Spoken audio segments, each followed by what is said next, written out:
Good evening, fellas. Good evening, Coach. Fellas, first of all, thank you all for coming. I'm really excited to have you all here in our building. I asked my assistant athletic director, when's the last time Kennedy's done something in conjunction with O'Day? He said, maybe never. I asked him, when's the last time Kennedy's done something in conjunction with Eastside Catholic? He said, maybe never. I think it's about time we kind of end some of that, right? I think it's about time we start bringing folks together. I think the climate is ready and primed for it. I think it's wildly important. My hope is that what we do today is wildly impactful. I think it will be. The more open you are, the more willing you are to share, right? The more willing you are to engage in conversation, the more impactful this will be. I spoke with someone I view as a mentor of sorts, Coach Kerr, and he had some great ideas. And to be honest, fellas, there's a few of my mentors in here. Coach Merritt, I view him as a big brother and a mentor. Coach Kerr, I view him as a big brother and a mentor. So for me, it was easy to kind of bring something like this together. I think it's just something that's necessary, right? When we talk about the Catholic Classic, it feels like something that would have already existed for 50 years. Yet we're here in the inaugural year one, right? You guys, I think you're a part of something important. I think you're starting something important. So thank you for that. Coaches, thank you for having a willingness. Coach Bobby, thank you for having a willingness to participate. You didn't have to. I appreciate you greatly. Coach Kerr and Coach Merritt, I owe you probably a special thanks of gratitude because you're sacrificing a home game in a rivalry, right? And that's, to me, it says a lot about the men you are. It says a lot about the leaders you are of young men. So thank you for that. Can we give them a hand for that, fellas? I want to introduce to you all Anthony, Big Ant, Anthony Washington. It's an honor to be here, first and foremost. When we think about Dr.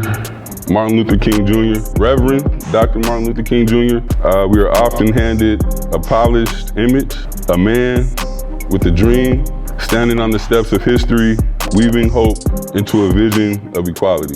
For many of us, this is the Dr. King we're taught to see, a dreamer, a poet of the possible. But to reduce him to a single speech, no matter how powerful, is to miss the fullness of his truth. Dr. King wasn't just a man who dreamed. He was a man who worked, who strategized, who stood at the crossroads of power and pain and dared to fight. Dr. King wrestled with the hardest questions of his time, questions that remain with us today. What does it mean to confront a system built to break you? How do you speak of justice when the world seems deaf to your cries? He didn't just talk about equality, he challenged poverty. He didn't just imagine unity, he confronted systematic racism. And perhaps most powerfully, he demanded courage. Not the kind that looks easy on posters, but the kind that stares fear in the face and presses forward anyway. It's a call to each of us as leaders, teammates, and individuals to ask ourselves, how do we face our fears? How do we own our power? How do we carry the torch that Dr. King lit right here and right now? There'll be a lot of self-reflection, a lot of reflection as far as your communities that you guys are living in, the teams that you guys are on. What are you doing for others? It could be your family, it could be your friends, it could be your teammates. You guys will be the most visible athletes. And the older you guys get, the more, hopefully, that question makes sense. But I remember when I finally decided to stop playing basketball, I had to really think about this question, man. I had to think about who I am and how people know me. So I want to ask everybody in here. Obviously, not everybody will get to respond, but I do want to hear from some people. If people only knew one thing about you, what would it be? If people know something about me, I want them to know me as a hard worker, that they're right by everyone I came by. I just want everyone to know that I treated everyone fairly that I came across and didn't cross any stones or leave any stones unturned. Just they're right by everyone that I came in contact with. Bars, appreciate that. So any adversity that comes, you're fighting through it. I want people to know that I'm just a hard worker in everything I do. Oh, so you guys is already starting to embody Coach Snow. That's two hard workers and running through walls. Something I want people to know about me is I'm a pretty loyal person. I feel like I got my brother's backs and the people around me. I do anything for them. I love my people around me. Something I want people to know about me is I care for my brothers. And one thing about me, I always wanted to be that I'm a compassionate, genuine person in everything I do. One thing I want people to know about me is I'm a good person. One thing I want people to know about me is that I'm a push through adversity and never let somebody tell me I can't. I take care of others, and I just care about myself. One thing that I want people to know about me is that no matter what happens, I'm just not going to. And one thing I want people to know about me is I'm a hard worker. I'm a fight through adversity. One thing I want people to know about me is that I'm a trustworthy guy. I'm going to trust all my brothers, and I hope that they trust me. People can know me about one thing is that I like to put others first. One thing I want people to know about me is that I never back down. Anybody else want to go? Any of the coaches? I'm about family first. My brothers, being my coaches, my nephews, my daughters, my wife. One thing about me is I will do for anyone, no matter what team they're on, or who they are, or what team they play for, college, inside, out of college, grown. I'm always going to give to whoever I can, whenever I can. I met Coach Merritt at 16, and he took me under his wing.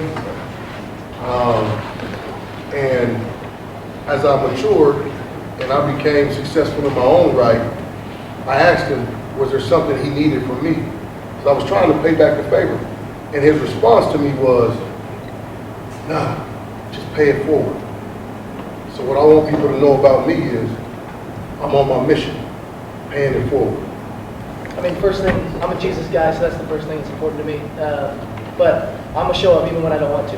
That's really important. So, I want you guys to know that. I learned some of these things late. Like, I was raised to be a certain way, but as far as actually applying it to my life, man, resilience, hard work, consistent hard work, you know, that's the difference between unsuccessful and successful. And it sounds simple, but it's real, man. When you start buying into those things on a daily basis that you guys are talking about, that's when you see success. All right, so we're gonna go through one more slide. Who's heard the I Have a Dream speech? As a man who persevered, and that he went through hard times, and that even though when he was against the world, everything was kind of against him, he still persevered, he stepped one foot in front of the other. You just talked about resilience, right? He was in the face of adversity, he was still willing to face it, right? Head up. Anybody else? Talk to me. It was more like preaching peaceful protests than like saying Malcolm X, which is more aggressive with his approach. If you hit me, I'm gonna hit you back, right? And Martin was more about, let's show them how angry they get when we just ask for equality. We're not asking for nothing but what they have, right? And let's show the world how they treat us when we ask to be treated like human beings, right? And it was a strategy of his. He actually, he wanted the news to be there, and he wanted to show the reaction that he was getting from the angry protesters that were protesting his non-violent marches. What have you guys learned over the years about Dr. King? He was a martyr, and he died for his truth. So. Right, he was a Christian, right? And we know someone else who was a martyr, right? The representation of Christianity, Catholicism, right? I think you mentioned him, Coach. Jesus probably accomplished more than I did by the time he was 26, right? Can anybody read that first, the academic achievements? Anybody, can I get a volunteer? Luther King Jr.'s academic achievements were, he started college at 15 years old. He skipped 2 grades in high school and entered Morehouse College in Atlanta at the age of 15. He earned his bachelor's degree at 19. And he graduated from Morehouse College in 1948 with a Bachelor of Arts in Sociology. He earned a divinity degree at 22, and he completed a Bachelor of Divinity at Crozer Theological Seminary in 1951. He graduated as valedictorian of his class and was elected president of the student body.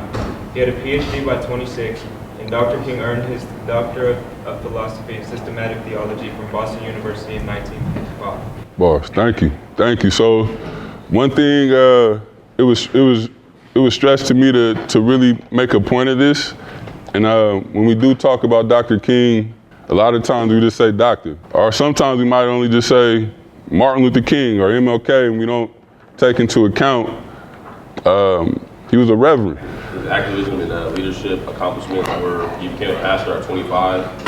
At just 25 years old, Dr. King became pastor of Dexter Avenue Baptist Church in Montgomery, Alabama, a role he used to build his early leadership base.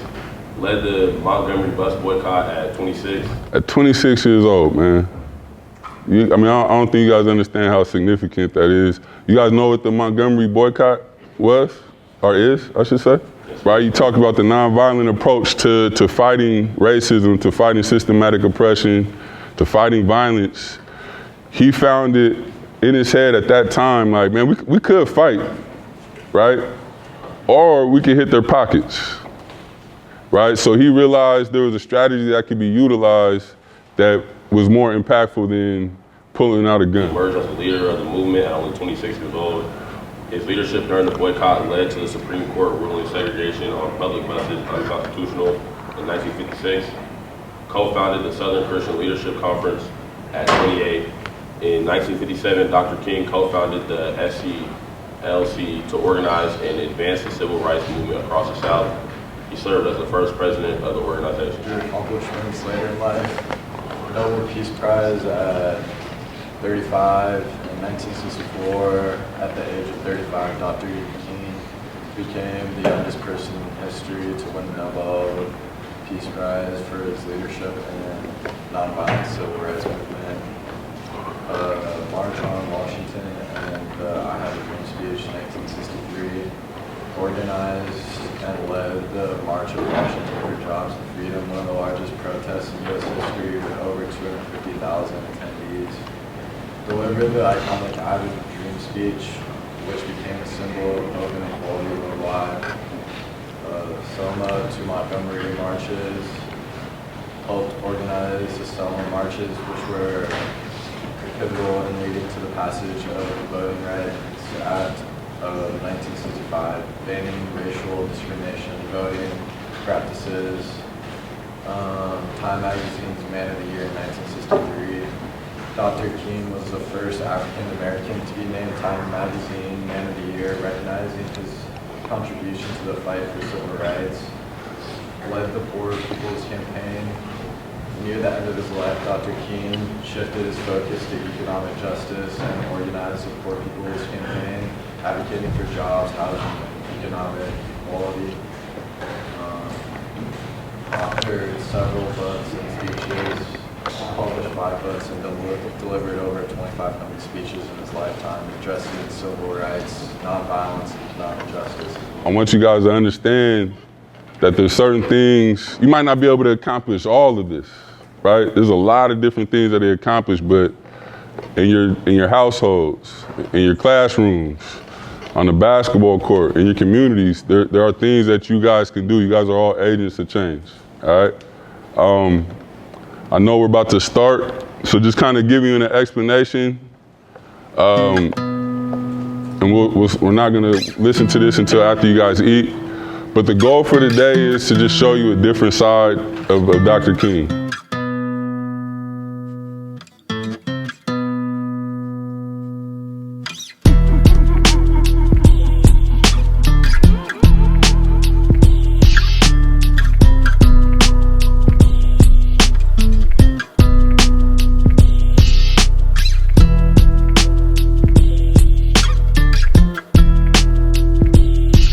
You'll get about 6 minutes each video to talk amongst your group to answer these 2 questions, okay? We'll do all 3 other videos and then we'll come back and we'll share out as a larger group, right? So maybe the person that's the note taker isn't necessarily the person that reads the comments from each group. Try to separate from your actual teammates, right? So break up in 2, please. Break up in 2 groups. What do you have in store for us this summer? That's a good question. Well, I don't know about the summer. I guess I should begin with what we have in store for the spring. I feel that we are in the midst of a most critical period in our nation, and the economic problem is probably the most serious problem confronting the Negro community. And I might say the most serious problem confronting poor people generally. And I don't want to be narrow about this, talking only about the black poor in our country, because I must be concerned about Puerto Ricans who are poor, Mexican Americans, American Indians, and Appalachian whites. And we are confronting a major depression in the poor community. And I think the time has come to bring to bear the power of the direct action, the nonviolent direct action movement on the basic economic conditions that we face all over the country. Nonviolence has been a tremendous force in grappling with the social problem of legal segregation and the syndrome of deprivation surrounding that system. And of course it has been a major force in grappling with the political problem of the denial of the right to vote.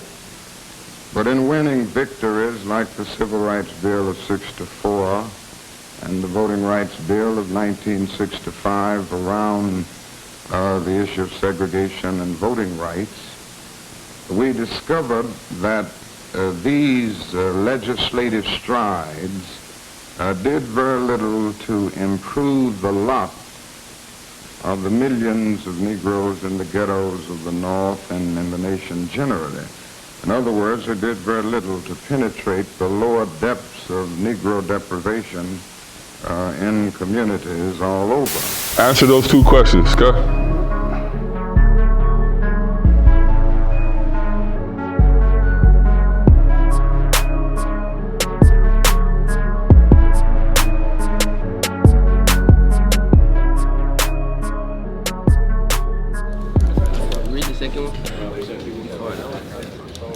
As athletes and leaders, how can you use your platform to raise awareness about poverty and other inequalities in your community?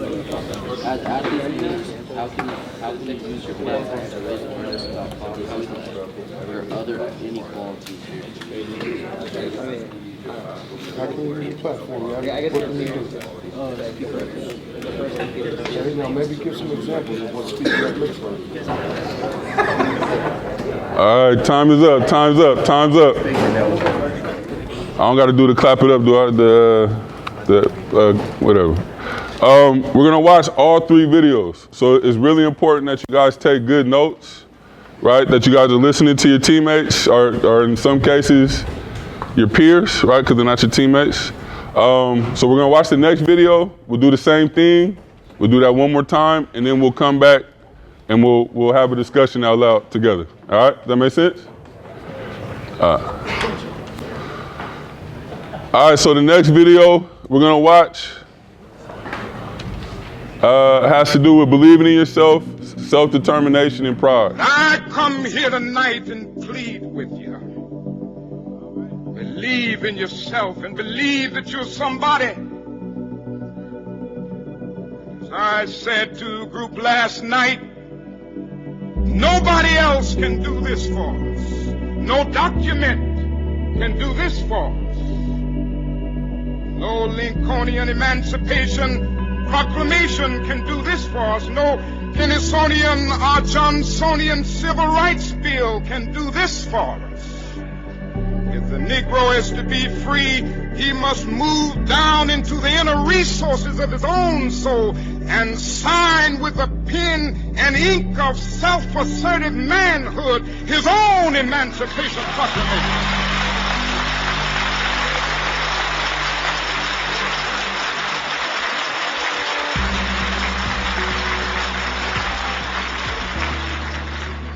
Don't let anybody take your manhood.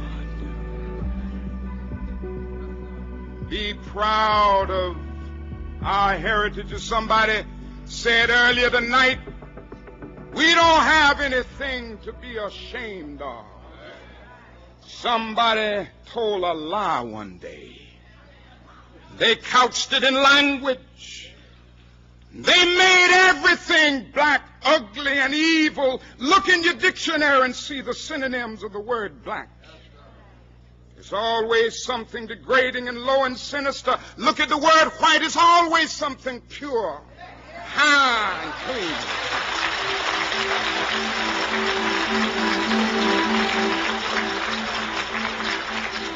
But I want to get the language right tonight.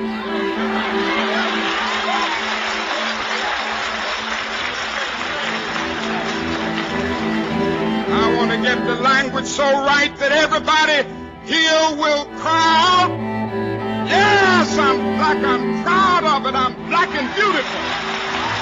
I don't know if you noticed something. He's mentioned work that he's done early in his life as far as legislation in 2 of these different speeches, right? And then he's talked about legislation not really being enough, okay? I don't want to take any thoughts from y'all, but just take that into account. As much as he pushed for voting rights, as much as he pushed for civil rights, he's also saying that it's gonna come from within. So we got 6 minutes. The questions are, how does your pride in your story or heritage help you overcome challenges today? And how does pride in yourself and your heritage help you lead? Does everybody know what the Emancipation Proclamation is? Everybody know who Abraham Lincoln is? You guys know about the Civil War? Yes, sir. Can anybody tell me what the Emancipation Proclamation is? And it's okay if you talk to me. My name is Nick, and at the end of the Civil War, towards the end of the Civil War, when the Union had the Confederacy kind of backed up, they signed the Emancipation Proclamation, which legally freed all slaves. Bars. Okay, bars. Now, it was actually something that he signed, right? And it was before, a little bit before the end of the war, but it was something that Abraham Lincoln signed into law, but they still had to fight, right? They were still actually having that fight, okay? How does pride in your story or heritage help you overcome challenges today, right? So thinking about your culture, your household, the values that you were raised with, the history, right?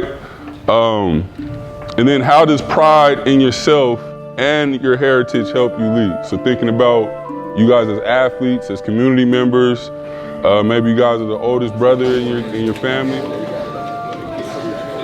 How does pride in your story and heritage help you overcome challenges? You don't understand? I just don't even understand these questions. Yeah, I'm more of a I'm more of a like a yes or no type. Bro, what do you mean by that? For everyone. Any ideas, bro? Wait, you don't even have any ideas?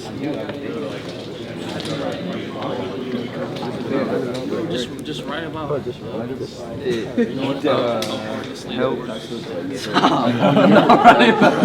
It helps you. You might go. I can't get canceled. Just write about. Just write from your personal perspective. Bro, how does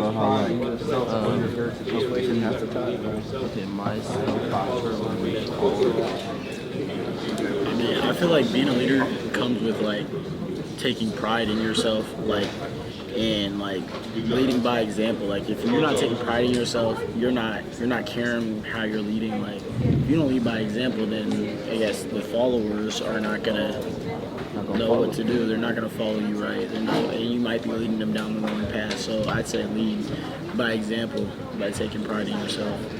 If you don't got pride in yourself, then you can't lead, because then it's like people won't have your back. Like they can't stand for what you're standing for if you don't believe in it yourself. So.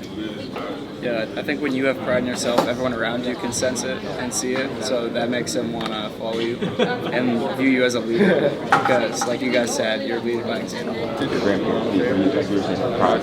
Push, like someone said, you can't do this, but nah, like I can do this because people have done this for me, right? So they've given me that foundation to achieve and to dig down when it's late, you don't want to do homework, or you got to make that extra little run, right? whatever that thing, that hard thing is, you got that foundation to do it. So I think that's what I always think is return on investment. I got to do something. I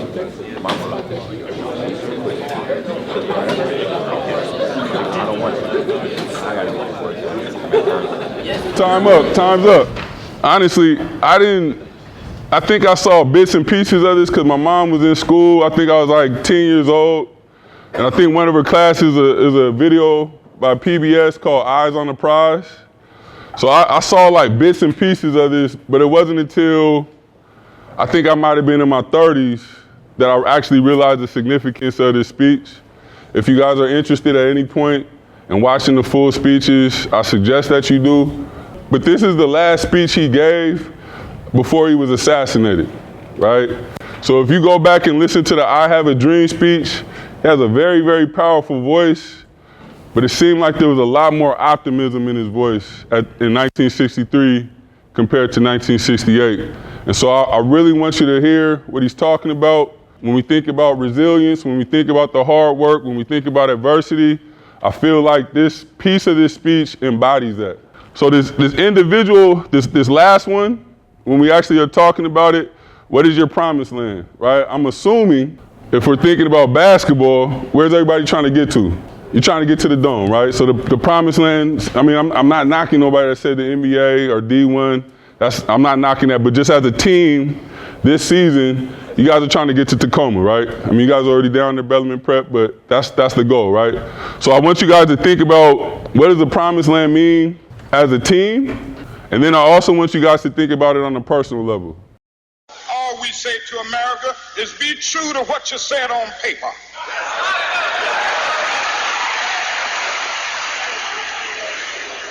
If I lived in China or even Russia or any totalitarian country, maybe I could understand some of these illegal injunctions.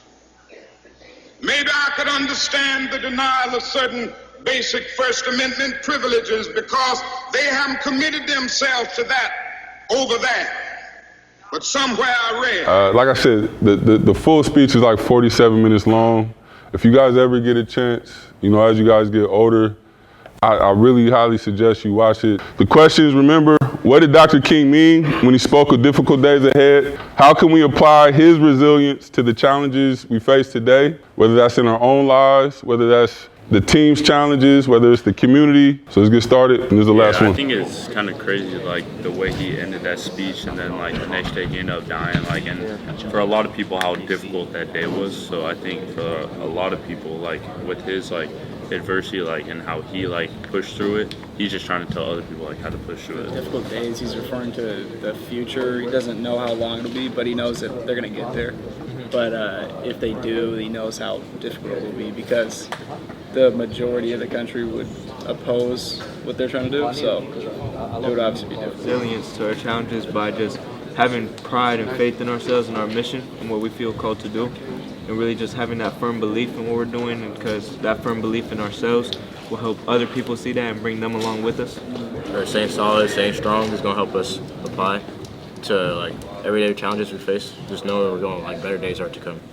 Yeah, you just got to tell yourself there's going to be bumps in the road ahead, but it's all about how you overcome it. And as we can see from MLK, you know, it may not be easy, but we can do it. Just anything's possible. Get the bumps like that, get through it. Whatever your faith is, have faith in it, and just know that you're going to get through it. Kind of like you said with the bumps in the road, I think there's always going to be bumps in the road, but then you also got to think there's also going to be like smooth sailing. There's going to be nothing where you can just go and live life. So I think as long as you get through those bumps in the road, that like eventually you'll be smooth sailing. I think the type of resilience he's talking about comes knowing when you're living for a bigger purpose. So like kind of selflessness. If you were trying to make something better for other people. To fight things like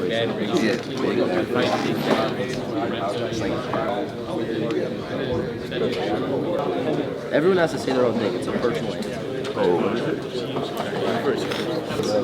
Evan, oh my God. What is your promise? What is our promise? I think you had probably your answer is east and left from the entire world. To have equality for everyone. Yeah, that's good. Maybe software hungry. We're gonna spend about 15 minutes just kind of talking about what you guys have discussed over the last 3 videos. We'll try to be organized about it. So we'll start with the first video that we watched. Why is it important to include people from all backgrounds in conversations about economic justice? Economic hardships don't only affect one certain background of people. They affect everyone, so you should include all backgrounds in those conversations. And then question 2, as athletes and leaders, how can you use your platform to raise awareness about poverty or other inequalities in your community? Using your social media to raise awareness.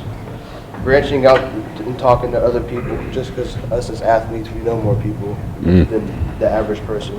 Like in starting fundraisers and just working with different foundations. I like that. So understanding like we're more visible, right, than the average student. So taking advantage of that and utilizing it. That's what's up. Anybody else want to add anything from this group? Good job. Give them a hand, man. We're going. Talk to us. Why is it important to include people from all backgrounds in conversations about economic justice? We said to get different perspectives from everyone in every situation. And for number 2, as athletes and leaders, how can you use your platform to raise awareness about poverty and equality in your community? We said our platforms are bigger within schools and communities, and we can advocate for people on social justice issues. Can y'all think of an athlete today that does that uses their platform to talk about some of the issues that people are going through? Giannis.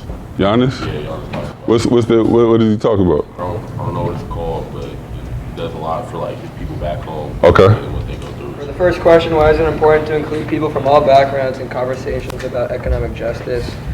We said because you have to understand and acknowledge where people come from and what they have been through to fully understand how you can kind of have further economic justice. And for the second one, as athletes and leaders, how can you use your platform to raise awareness about poverty and other inequalities in your community? As an athlete, you probably have more popularity or sway than the average student. So we thought you can have more than just an identity as an athlete and kind of more spread. And like as we talked in the introductions, no one really said that they wanted their full identity to be just a hooper or an athlete. We kind of wanted to have more of an impact. So we can have more than just an identity as a hooper to have a bigger impact in the lives of others.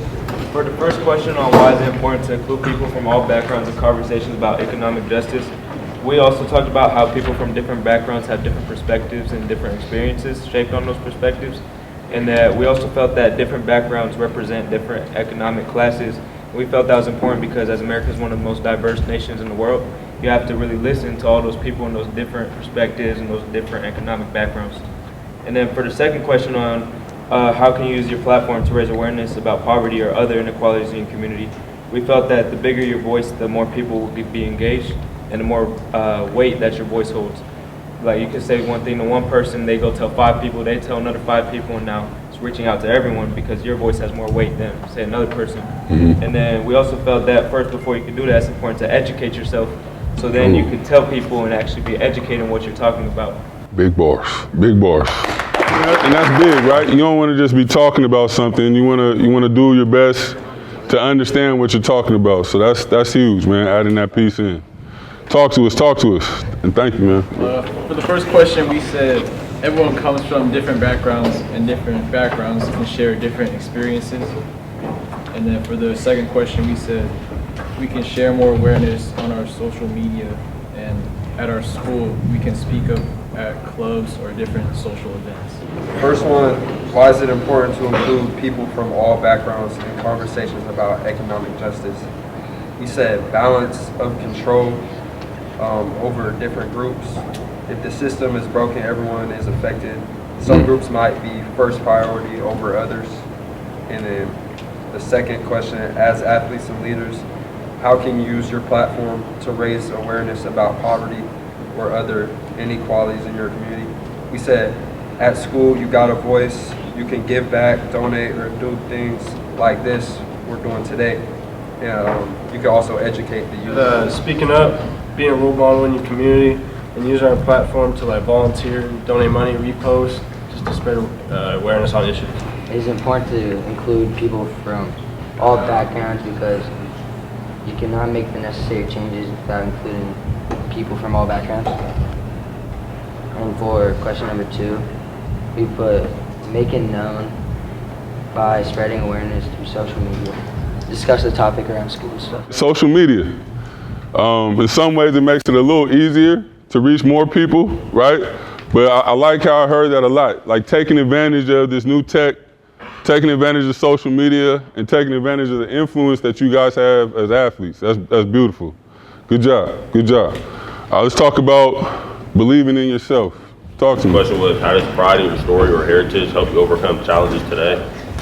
And we just talked a little bit about just thinking of the people who came before you and the challenges that they had to face, and the challenges that we face today probably might have been like an easy challenge for them back then. So, you know, we're just lucky that our world is always like evolving, and we're just getting more easier, like things to make our jobs easier. Just using that to keep you motivated and overcome the challenges that you face today. We're just using that same idea, you know, like just knowing where you came from, knowing the people who were there before you, people who raised you, even using that to just help others who may not be going through the same stuff as you. It's kind of like the same that he said, like using other people around you to build pride, and it helps you build courage in your background, and then you got to believe in yourself and embrace challenges. And then for the second question, we said kind of the same thing, but you have to embrace everything in your heritage, and then help that to use to lead others. How does pride in your story or heritage help you overcome challenges today?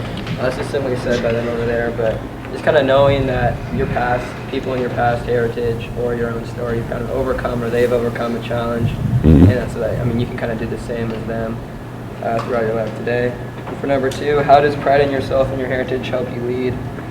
We said remembering where you come from and remind yourself to stay grounded and humble within your own beliefs and values. Knowing your family's history and knowing what they sacrificed you, it makes you want to be strong for them and kind of sacrifice for the next people in line.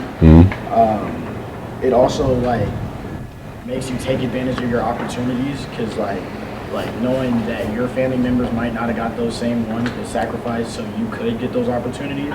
And then for the second one, we said like if you don't believe in yourself, then the people you're supposed to be leading, you can't expect them to be believing in you.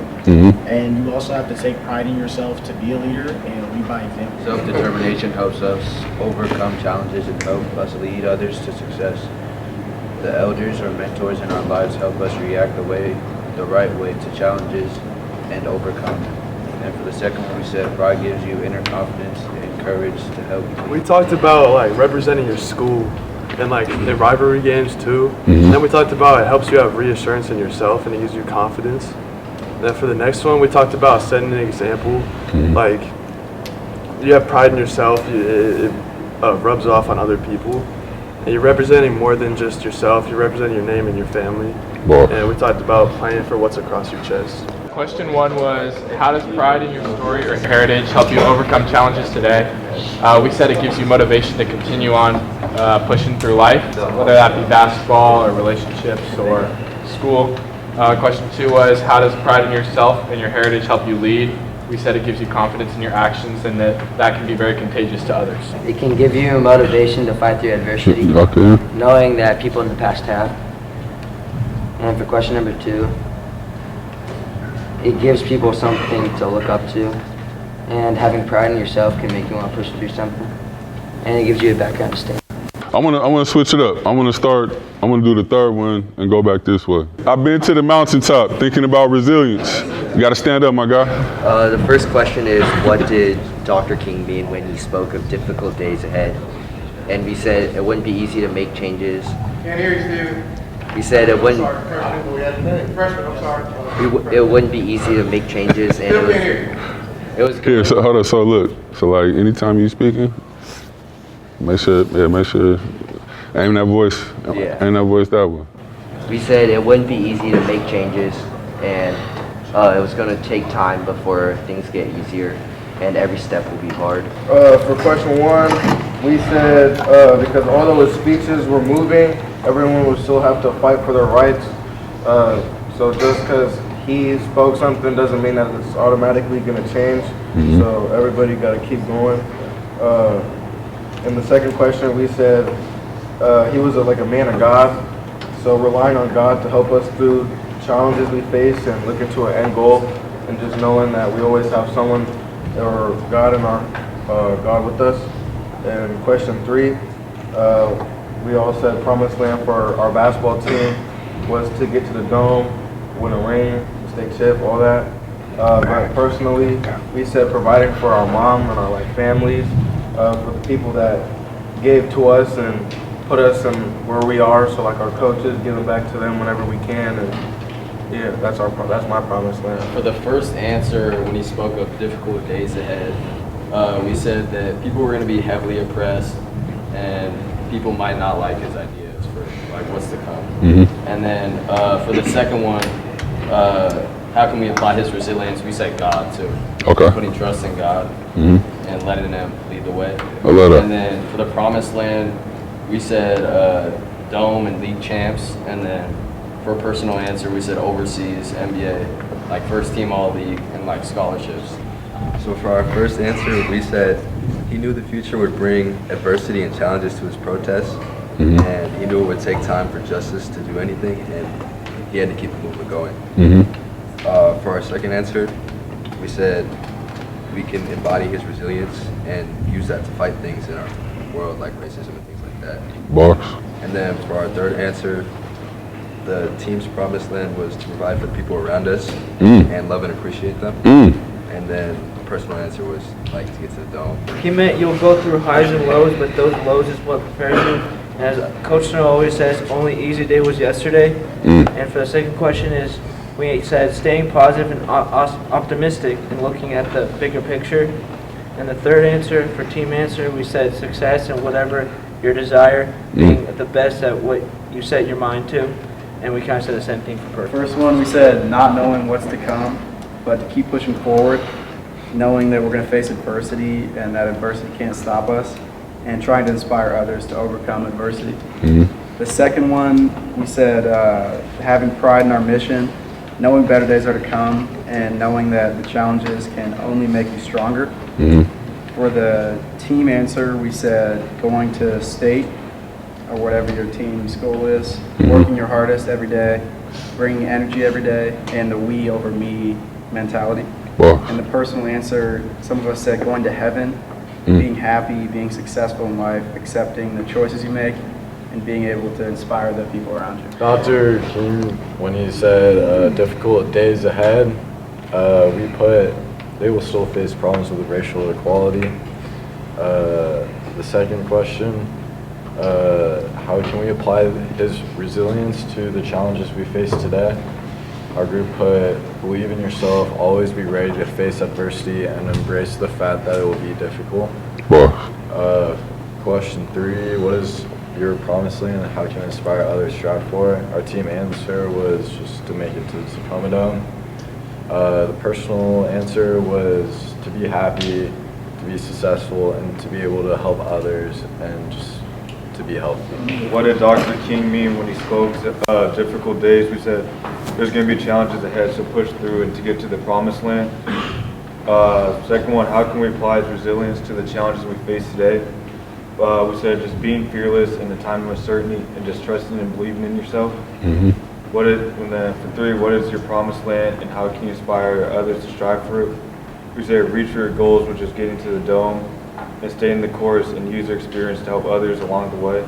And our personal answer was being financially stable, be able to support your family and those that helped you along the way. I really want you guys to think about this. So here's an example.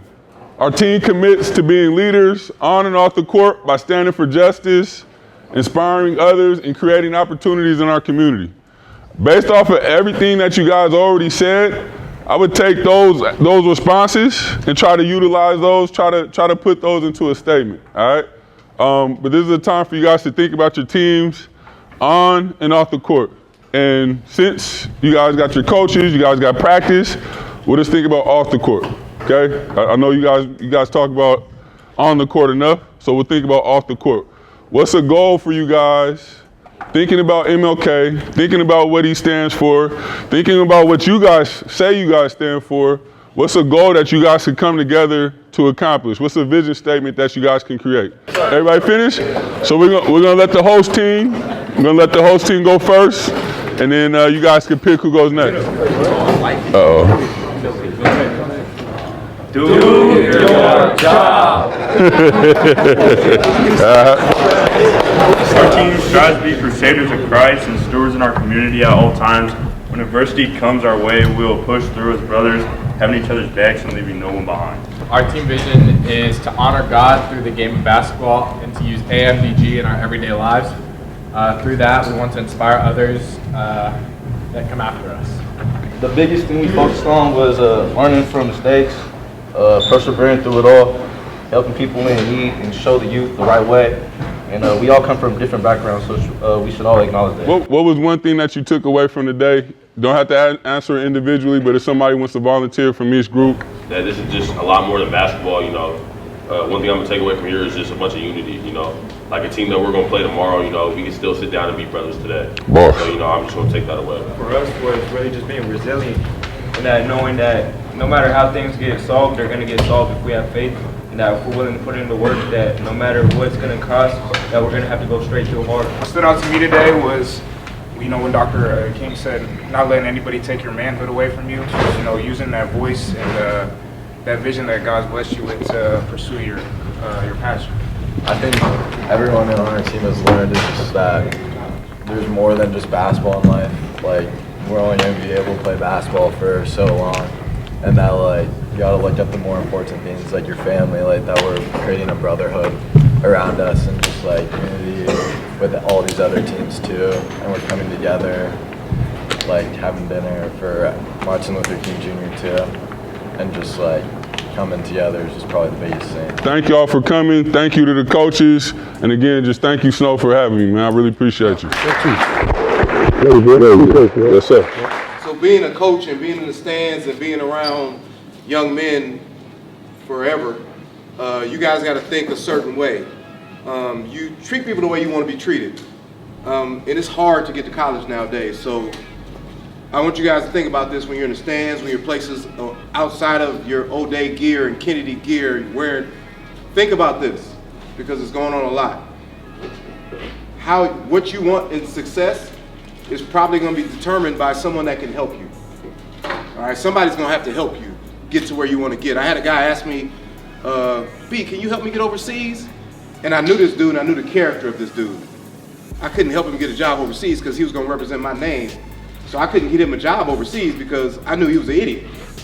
I'm not helping someone to tarnish my name knowing this dude's an idiot, all right? Well, there's another dude who, a lot of you guys don't know, I coached at Garfield for about 5-6 years. Another kid who, Franklin was our rival. Kid from Franklin asked me, Coach, can you give me a job? He was a high quality person, Antoine Williams, high quality person. I can get him a job because I knew when he went overseas, he was going to represent me right. That being said, coaches call coaches all day to ask about players. They ask them about, I've had kids call and ask me about Brian Webster.